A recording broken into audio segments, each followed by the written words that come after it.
ನಮಸ್ಕಾರ ಸ್ನೇಹಿತರೆ. ಇವತ್ತು ನಾನು ನಿಮಗೆ ಒಂದು ಕಥೆಯನ್ನು ಹೇಳುವ ಉದ್ದೇಶವನ್ನು ಇಟ್ಟುಕೊಂಡು ಈ ವಿಡಿಯೋ ಮಾಡ್ತಾ ಇದ್ದೇನೆ. ಈ ಕಥೆಯನ್ನು ಕೇಳಿದರೆ ನಿಮ್ಮ ರಕ್ತ ಹೆಪ್ಪುಗಟ್ಟುತ್ತದೆ, ಮಾಂಸಖಂಡಗಳು ಬಿರಿಯುತ್ತವೆ. ಏಕೆಂದರೆ ಇದು ಕೇವಲ ಕತೆ ಮಾತ್ರ ಅಲ್ಲ, ಇತಿಹಾಸದ ಕ್ರೂರ ಮುಖವಾಡವನ್ನು ಕಳಚುವಂತಹ ಒಂದು ಪ್ರಯತ್ನ. ಈ ಕಥೆಯನ್ನು ಬರೆದವರು ಆಫ್ರಿಕಾ ದೇಶದ ಸ್ವತಂತ್ರ ಹೋರಾಟಗಾರ ಆದಂತಹ ಜೋಮೋ ಕೆನ್ಯಾಟ. ಈ ಕಥೆಯ ಶೀರ್ಷಿಕೆ the gentle man of the jungle, ಅಂದರೆ ಕಾಡಿನ ಸಂಭಾವಿತರು. ಅವರು ನಿಜವಾಗಿಯೂ ಸಂಭಾವಿತರೇ ಅಥವಾ ಮೋಸಗಾರರೇ ಎನ್ನುವುದನ್ನು ಕಥೆಯನ್ನು ಓದಿದ ನಂತರ ಓದುಗಾರರೇ ಒಂದು ನಿರ್ಧಾರಕ್ಕೆ ಬರಬೇಕು. ಒಂದು ದಟ್ಟ ಕಾಡಿನ ಅಂಚಿನಲ್ಲಿ ಒಬ್ಬ ಬಡಪಾಯಿ ಸಂಭಾವಿತ ಮನುಷ್ಯ ವಾಸ ಮಾಡುತ್ತಿದ್ದ. ಪಾಪದವನವನು ತಾನಾಯಿತು ಮತ್ತು ತನ್ನ ಕೆಲಸವಾಯಿತು ಎಂದು ಬದುಕು ಸಾಗಿಸುತ್ತಿದ್ದವನು. ತನ್ನದೇ ಆದ ಒಂದು ಸಣ್ಣ ಗುಡಿಸಲು ಕಟ್ಟಿಕೊಂಡು ಜೀವನ ಸಾಗಿಸುತ್ತಿದ್ದ. ಒಂದು ದಿನ ರಾತ್ರಿ ಇದ್ದಕ್ಕಿದ್ದಂತೆ ಮೋಡಗಳು ಕವಿದು ಆಕಾಶದಲ್ಲಿನ ನಕ್ಷತ್ರಗಳನ್ನು ನುಂಗಿ ಹಾಕಿದವು. ಕೆಲವೇ ನಿಮಿಷಗಳಲ್ಲಿ ಭಯಂಕರ ಮಳೆ, ಗುಡುಗು, ಸಿಡಿಲು, ಮಿಂಚು ಪ್ರಾರಂಭವಾಯಿತು. ಆ ಸಮಯಕ್ಕೆ ಸರಿಯಾಗಿ ಅವನ ಆ ಪುಟ್ಟ ಗುಡಿಸಲಿನ ಬಾಗಿಲಿಗೆ ಒಂದು ಆನೆ ಬಂದು ನಿಲ್ಲುತ್ತದೆ. ಆ ಆನೆ, ಅಯ್ಯ ಮಹಾನುಭಾವ, ಹೊರಗಡೆ ವಿಪರೀತ ಮಳೆ ಸುರಿಯುತ್ತಿದೆ, ಗುಡುಗು, ಸಿಡಿಲು, ಮಿಂಚು ಕೂಡ ಬರುತ್ತಿದೆ ಮತ್ತು ಈ ಕೊರೆಯುವ ಚಳಿಯನ್ನು ತಡೆದುಕೊಳ್ಳುವ ಶಕ್ತಿ ನನಗಿಲ್ಲ.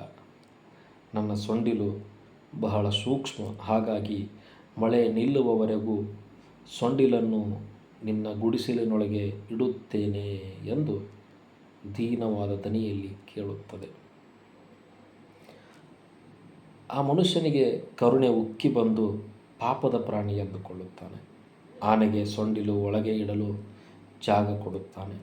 ಆದರೆ ಆನೆ ಸೊಂಡಿಲು ಇಡಲು ಜಾಗ ಕೊಟ್ಟಿದ್ದೇ ತಡ, ನಿಧಾನಕ್ಕೆ ತನ್ನ ತಲೆ, ಮೈ, ಹೀಗೆ ತನ್ನ ಇಡೀ ದೇಹವನ್ನೇ ಆ ಮನುಷ್ಯನ ಗುಡಿಸಲಿನ ಒಳಗೆ ನುಗ್ಗಿಸಿಬಿಡುತ್ತದೆ ಮತ್ತು ಅರೆಗಳಿಗೆಯ ನಂತರ ಆ ಮನುಷ್ಯನನ್ನೇ ತನ್ನ ಮರದ ಕಾಂಡದಂತಹ ಕಾಲಿನಿಂದ ಒದ್ದು ಒಂದೇ ಹೊಡೆತಕ್ಕೆ ಹೊರಗೆ ಹಾಕಿಬಿಡುತ್ತದೆ. ನನ್ನ ಚರ್ಮ ಸೂಕ್ಷ್ಮವಾಗಿದೆ ಮತ್ತು ನಿನ್ನದು ಒರಟಾಗಿದೆ.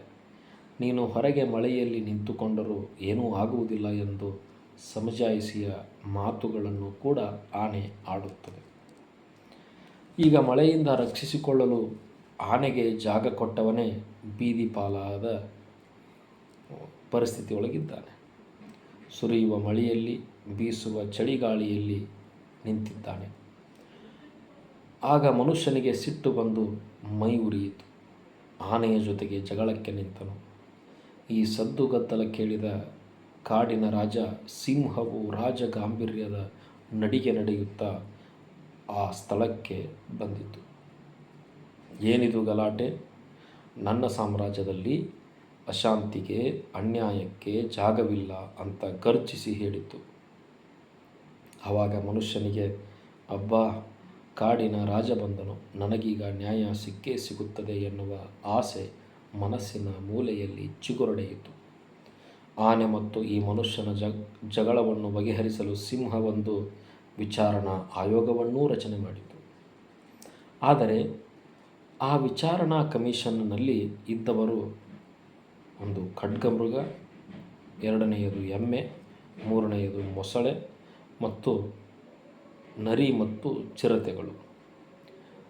ಎಲ್ಲರೂ ಕಾಡಿನ ಪ್ರಾಣಿಗಳೇ, ಎಲ್ಲರೂ ಆ ಆನೆಯ ಸ್ನೇಹಿತರೆ ಮತ್ತು ಮನುಷ್ಯನ ಪರವಾಗಿ ಮಾತನಾಡುವುದಕ್ಕೆ ಕಾಡಿನ ರಾಜ ನೇಮಿಸಿದ ಕಮಿಷನ್ನಲ್ಲಿ ಒಬ್ಬನೇ ಒಬ್ಬ ಮನುಷ್ಯನೂ ಕೂಡ ಇರಲಿಲ್ಲ.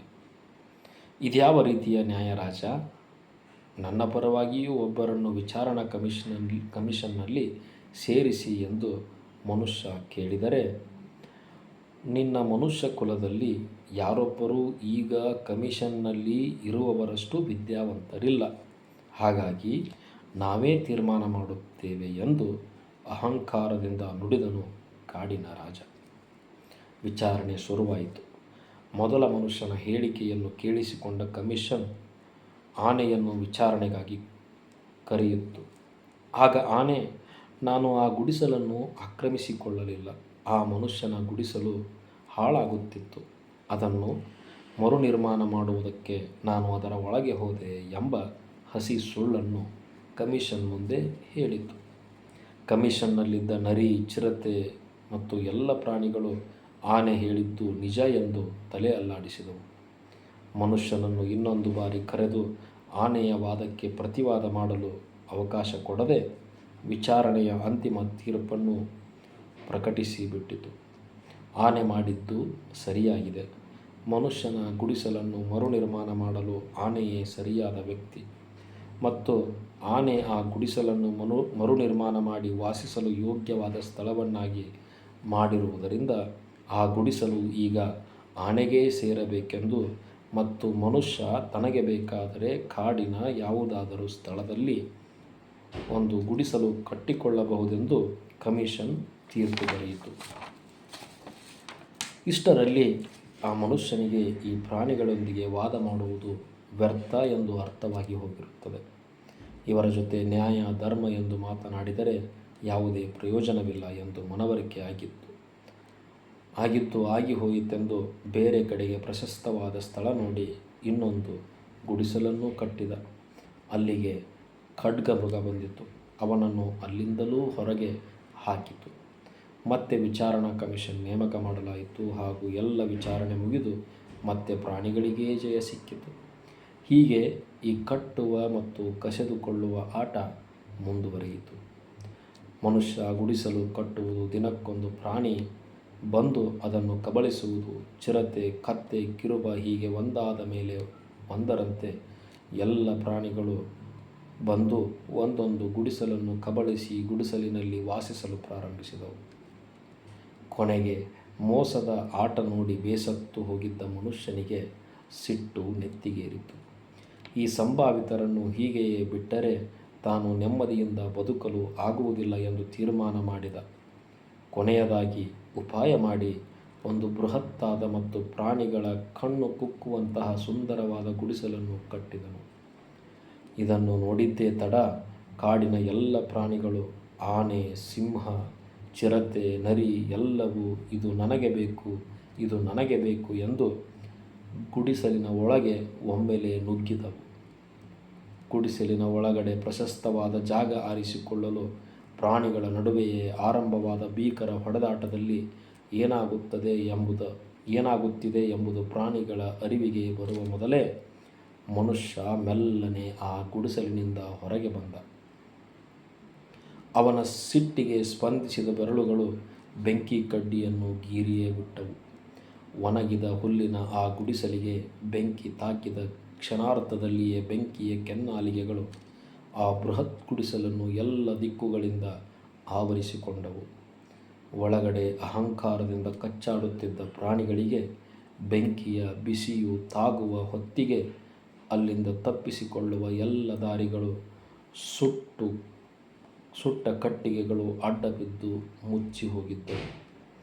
ಸುಟ್ಟು ಕರಕಲಾಗುತ್ತಿದ್ದ ವನಮರದ ಕಂಬಗಳು, ಕಮಟು ವಾಸನೆ ಸೂಸುತ್ತಿದ್ದ ಉರಿಯುವ ಪ್ರಾಣಿಗಳ ಚರ್ಮ ಮತ್ತು ಉಸಿರುಗಟ್ಟಿ ಬದುಕಿಗಾಗಿ ಒದ್ದಾಡುತ್ತಿದ್ದ ಆನೆಯ, ಸಿಂಹದ, ಚಿರತೆಯ ಭೀಕರ ಆರ್ತನಾದಗಳು ಆ ಕಾಡಿನ ಮೌನವನ್ನು ಸೀಳಿ ಹಾಕಿದವು.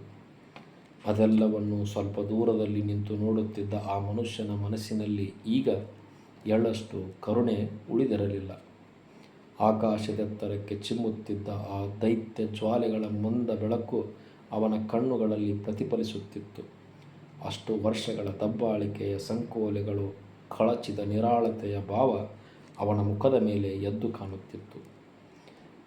ಇದು ಮನುಷ್ಯ ಮತ್ತು ಪ್ರಾಣಿಗಳ ನಡುವೆ ನಡೆದ ಒಂದು ಸಣ್ಣ ಗುಡಿಸಲಿನ ಮಾಲೀಕತ್ವದ ವಿಚಾರವಾಗಿ ನಡೆದ ಸಣ್ಣ ಸಂಘರ್ಷದ ಕಥೆಯಲ್ಲ. ಇದು ಬ್ರಿಟಿಷರು ಮತ್ತು ಯುರೋಪಿಯನ್ನರು ಆಫ್ರಿಕಾವನ್ನು, ಭಾರತವನ್ನು ಹಾಗೂ ಜಗತ್ತಿನ ಇನ್ನಿತರ ದೇಶಗಳನ್ನು ಆಕ್ರಮಿಸಿಕೊಂಡು ಆ ದೇಶಗಳ ಮೇಲೆ ಮಾಡಿದ ದಬ್ಬಾಳಿಕೆಯ ಕತೆ. ವ್ಯಾಪಾರ ವಹಿವಾಟು ಮಾಡುವುದಕ್ಕೆ ಆಶ್ರಯ ಕೇಳಿ ಬಂದು ಇಡೀ ದೇಶವನ್ನು ಹಾಗೂ ಇಲ್ಲಿನ ಸಂಪನ್ಮೂಲಗಳನ್ನು, ಭಾಷೆಗಳನ್ನು, ಸಂಸ್ಕೃತಿಯನ್ನು ಕೀಳಾಗಿ ಕಂಡು ಅನಾಗರಿಕರು ಎಂದು ನಿಂದಿಸಿದ ನೋವಿನ ಕತೆ. ತಮ್ಮ ಹುಚ್ಚಾಟಗಳನ್ನು ಪೋಷಿಸಲು ಸ್ಥಳೀಯ ಕಾಡುಗಳನ್ನು, ಬೆಟ್ಟಗಳನ್ನು, ಸಂಪನ್ಮೂಲಗಳನ್ನು ನುಂಗಿ ಹಾಕಿದವರ ಬಗ್ಗೆ ಬರೆದ ಆಕ್ರೋಶದ ಕತೆ. ಆ ಕೆಂಪು ಮೋತಿಯ ಮಂಗಗಳು ನಮ್ಮ ಬದುಕಿನ ಜೊತೆ ಆಡಿದ ಕಪಟ ನಾಟಕದ ಕತೆ. ನಮ್ಮನ್ನು ನಮ್ಮದೇ ನೆಲದಲ್ಲಿ ಗುಲಾಮರನ್ನಾಗಿ ಮಾಡಿ, ತಾವೇ ರಚಿಸಿದ ಕಾನೂನುಗಳ ಬೂಟಿನಿಂದ ನಮ್ಮನ್ನು ತುಳಿದು, ನಮ್ಮನ್ನು ಮೃಗಗಳಿಗಿಂತ ಕ್ರೂರವಾಗಿ ನಡೆಸಿಕೊಂಡು ನಮ್ಮತನವನ್ನು ಹೊಸಕಿ ಹಾಕಿದ ವ್ಯವಸ್ಥೆಯ ಕರಾಳ ಕತೆ. ಕೊನೆಗೆ ಸ್ವಾತಂತ್ರ್ಯ, ಶಾಂತಿ ಸಿಗಬೇಕು ಎಂದರೆ ದಂಗೆ ಏಳಲೇಬೇಕು, ಕ್ರಾಂತಿ ಆಗಲೇಬೇಕು ಎನ್ನುವುದನ್ನು ಜೋಮೋ ಕೆನ್ಯಾಟಾ ಈ ಕಥೆಯ ಮೂಲಕ ನಮಗೆ ಹೇಳಿದ್ದಾರೆ. ಇದು ಪಂಚತಂತ್ರದಲ್ಲಿ ಬರುವ ಕಾಡು ಪ್ರಾಣಿಗಳ ಕತೆ ಮಾತ್ರ ಅಲ್ಲ, ಇದು ನಾಡಿನ ಒಳಗೆ ನಡೆದ ಕರಾಳ ಸತ್ಯದ ಕತೆ. ಧನ್ಯವಾದಗಳು ಸ್ನೇಹಿತರೆ.